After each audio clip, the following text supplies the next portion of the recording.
Selamat pagi saudaraku. Renungan kita pada pagi hari ini diambil dari buku Menjadi Putra dan Putri Allah yang ditulis oleh Ellen G. White.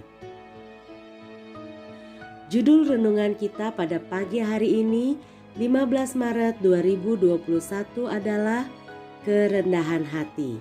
Diambil dari buku Yakobus 4 ayat 6, bunyinya, tetapi kasih karunia yang dianugerahkannya kepada kita lebih besar daripada itu.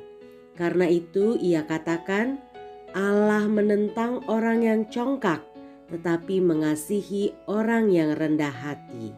Demikian firman Tuhan. Engkau akan selamat hanya kalau dalam penyerahan dan penurutan yang sempurna engkau menghubungkan diri dengan Kristus. Kuk itu enak karena Kristuslah yang memikul beban berat. Sementara engkau mengangkat beban salib, itu akan menjadi ringan, dan salib itulah bagimu suatu perjanjian hidup yang kekal.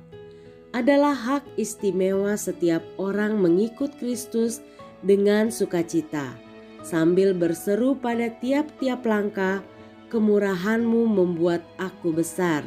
Tetapi kalau kita mau berjalan menuju surga, kita mesti mengambil firman Allah sebagai buku pelajaran kita.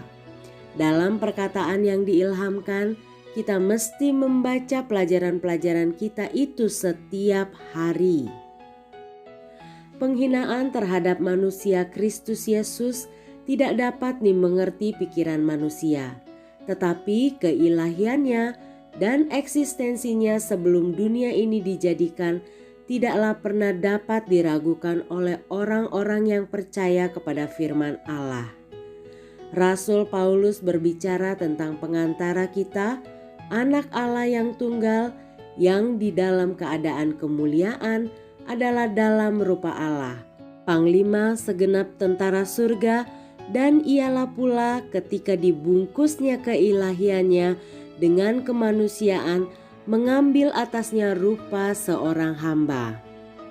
Dalam persetujuan penjelmaan menjadi manusia, Kristus menyatakan suatu kerendahan hati yang menjadi keheranan kepada makhluk-makhluk surga.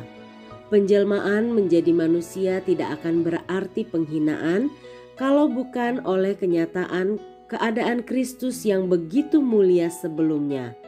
Kita mesti membukakan pengertian kita untuk menyadari bahwa Kristus mengenyampingkan jubah kerajaannya, mahkota kerajaannya, kuasanya yang tinggi, lalu membungkus keilahiannya dengan kemanusiaan, agar ia dapat bertemu dengan manusia di mana ada, dan membawa kepada keluarga manusia kuasa moral untuk menjadi putra dan putri Allah. Untuk menebus manusia, Kristus menjadi penurut sampai kepada maut, bahkan mati di atas kayu salib. Kelemah lembutan dan kerendahan hati yang menjadi tabiat hidup Kristus akan dinyatakan di dalam hidup dan tabiat orang-orang yang hidup sama seperti Kristus telah hidup. Demikianlah bacaan renungan kita pagi ini. Semoga Allah Bapa, Allah Anak, dan Roh Kudus yang suci menyertai kita sepanjang aktivitas kita hari ini. Tuhan Yesus memberkati. Selamat pagi, selamat beraktivitas. Shalom.